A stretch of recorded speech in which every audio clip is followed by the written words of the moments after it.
Yang menjadi virus hari ini kita adalah ada dua hal penting, yaitu yang pertama adalah tentang salah satu ajaran yang bernama Salafi Wahabi. Saya pastikan 100% teroris yang ditangkap oleh Densus 88 berfaham Salafi Wahabi. Saya pastikan itu. Kalau ada yang mau bantah, silakan datanya ke saya. Dan subhanallah, perilaku mereka di Indonesia persis perilaku mereka di Yaman sebelum terjadi perebutan pemerintahan kayak sekarang ini, persis sama, nggak ada bedanya. Jadi mereka di sana di Yaman itu mengemparkan isu-isu yang tidak benar tentang ahli sunnah dengan sama perkataan Wahabi, seakan-akan Wahabi ini momok yang menakutkan, gitu kan? Assalamualaikum warahmatullahi wabarakatuh. Alhamdulillah wassalatu wassalamu ala rasulillah. Teman-teman yang dirahmati Allah subhanahu wa ta'ala, bagaimana kabar kalian semua? Semoga dalam keadaan sehat walafiat. Pada kesempatan kali ini, kita akan menanggapi video dari Islah Bahrawi yang sering meneriakkan tentang Wahabi dan menganggap mereka sebagai teroris. Coba kita simak bersama videonya. Saya 5 tahun di Amerika khusus mempelajari pergerakan-pergerakan kelompok radikal ini. Saya tinggal di Amerika, saya hidup di Amerika, saya belajar Islam di Amerika. Saya belajar tentang sejarah dan filsafat Islam di Zaytuna Institute di Berkeley di California. Kebalik, menabi orang Madura, ajar agama, ini ke Arab. Saya kebalikannya, saya ke Amerika. Tapi nggak apa-apa, ilmu itu ada di mana-mana. Saya hanya ingin memberikan gambaran bahwa apa sih yang menjadi virus hari ini di negara kita. Yang menjadi virus hari ini kita adalah ada dua hal penting, yaitu yang pertama adalah tentang salah satu ajaran yang bernama Salafi Wahabi. Ini menjadi virus. Mengapa menjadi virus? Saya katakan menjadi virus. Saya kebetulan tenaga ahli pencegahan radikalisme, ekstremisme, terorisme di Mabes Polri. Saya melekat bekerja sehari-hari dengan Densus 88. Dan saya harus mengakui jati diri saya, karena apa yang akan saya sampaikan ini adalah data-data dari temuan saya ketika saya berhadapan langsung dengan teroris-teroris yang baru ditangkap. Saya harus akui itu. Dan saya punya data berdasarkan pengalaman saya ketika saya bertatap muka dengan mereka. Saya pastikan 100% teroris yang ditangkap oleh Densus 88 berfaham Salafi Wahabi. Saya pastikan itu. Kalau ada yang mau bantah, silakan datanya ke saya. Jadi kalau kemudian ajaran-ajaran Salafi Wahabi mengharamkan maulidan, mereka melarang tahlilan, mereka melarang haul, teroris yang ditangkap oleh Densus 88 juga melarang hal yang sama. Perbedaannya di mana? Kok seolah-olah ajaran-ajaran dari ustadz-ustadz Wahabi ini kok kayaknya sejuk-sejuk semua? Pintu pembukanya adalah ustadz-ustadz yang hari ini beredar di media sosial dan juga di televisi. Itu pintu pembukanya. Produk terakhirnya itu adalah mereka yang bergabung dengan kelompok-kelompok teror yang bernama JI, JAD, JAK, JAT, JAS, MMI, MIT, MIB, NII, Khilafatul Muslim. Teman-teman yang dirahmati Allah subhanahu wa ta'ala, ternyata Islah Bahrawi ini belajar Islam di Amerika, mempelajari kelompok-kelompok radikal. Ini ada keanehan, seharusnya belajar Islam di pusatnya, Mekah dan Madinah, tapi malah belajar Islam di tempat yang memusuhi Islam dan kembali ke tanah air melabeli orang yang belajar di Timur Tengah sebagai Wahabi teroris. Pada video yang akan kita bagikan kali ini, mari kita dengarkan penjelasan dari guru kita, Ustadz Khalid Basalamah Hafizahullah Ta'ala. Ternyata di Yaman juga mirip. Di sana banyak yang meneriakkan Salafi Wahabi yang dilakukan oleh orang-orang Syiah. Akibatnya, pemerintah menangkap ulama-ulama Sunni dan mereka mengambil alih pemerintahan. Mari kita dengarkan bersama videonya.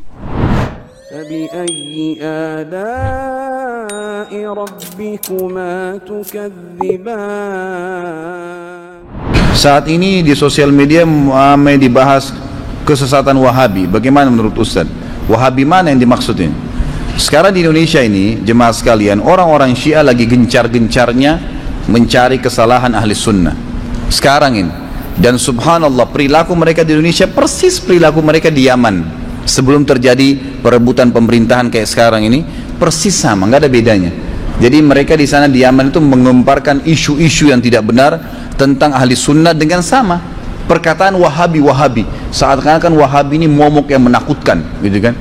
Dan itu pusatnya di Saudi, padahal di Saudi ini orang belajar Al-Quran dan sunnah pusatnya. Nabi Muhammad SAW 13 tahun di Mekah, 10 tahun di Madinah, dan sampai hari ini sunnah Nabi SAW masih dijaga, masjidnya masih ada, ya, kemudian ajaran-ajarannya masih semua sempurna. Dari mana kita bisa mempelajari kalau bukan dari tempat lahirnya Nabi dan tempat meninggalnya Nabi SAW? Apakah antum pikir Indonesia bisa lebih hebat agamanya daripada Saudi? Kan tidak mungkin. Maksud saya kota Madinah dan Mekah, ya, sumbernya di sana, gitu kan? Tidak mungkin itu. Tapi itu diangkat seakan-akan momok menakutkan. Itu yang diangkat oleh mereka. Lalu kemudian pemerintah Yaman mulai menangkap-nangkapi ulama-ulama Sunni, dai-dainya, dengan anggap mereka teroris lah, mereka berpaham radikal. Persis seperti di Jakarta sekarang, sama kejadiannya, subhanallah. Sayangnya pemerintah kita nggak membuka mata masalah ini, bahaya sekali. Saya sangat dukung ada salah satu mahasiswa tamat S3 kemarin di UIN, itu di Makassar, berhasil menulis disertasi dan dapat nilai yang bagus.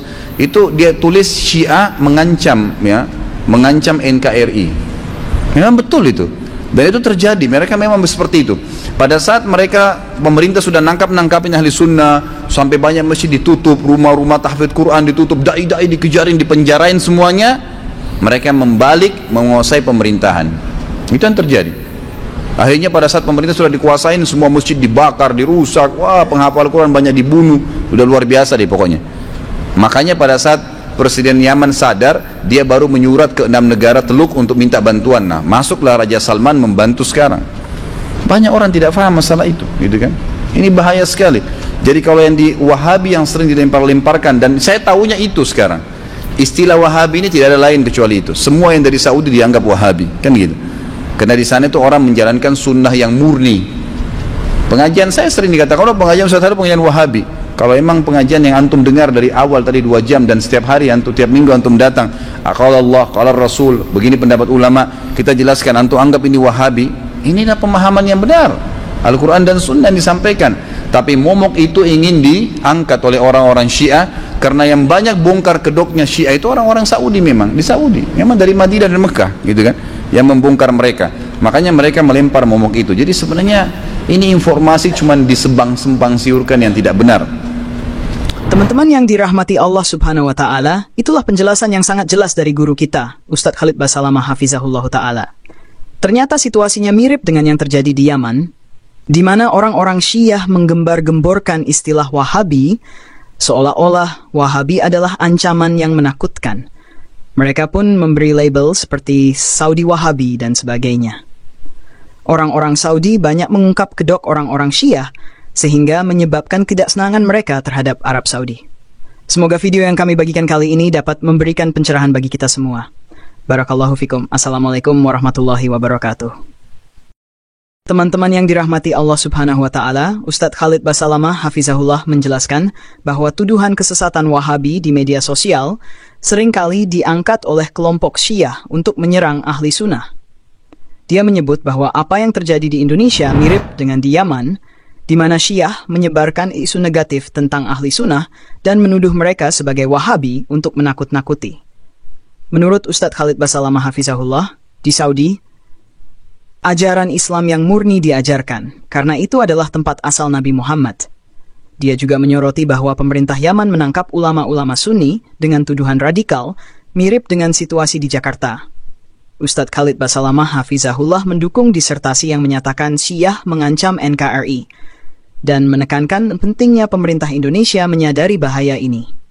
Dia menekankan bahwa istilah Wahabi sering disalahgunakan untuk menggambarkan ajaran yang sebenarnya berdasarkan Al-Quran dan Sunnah, dan propaganda ini diangkat oleh Syiah untuk menutupi keburukan mereka.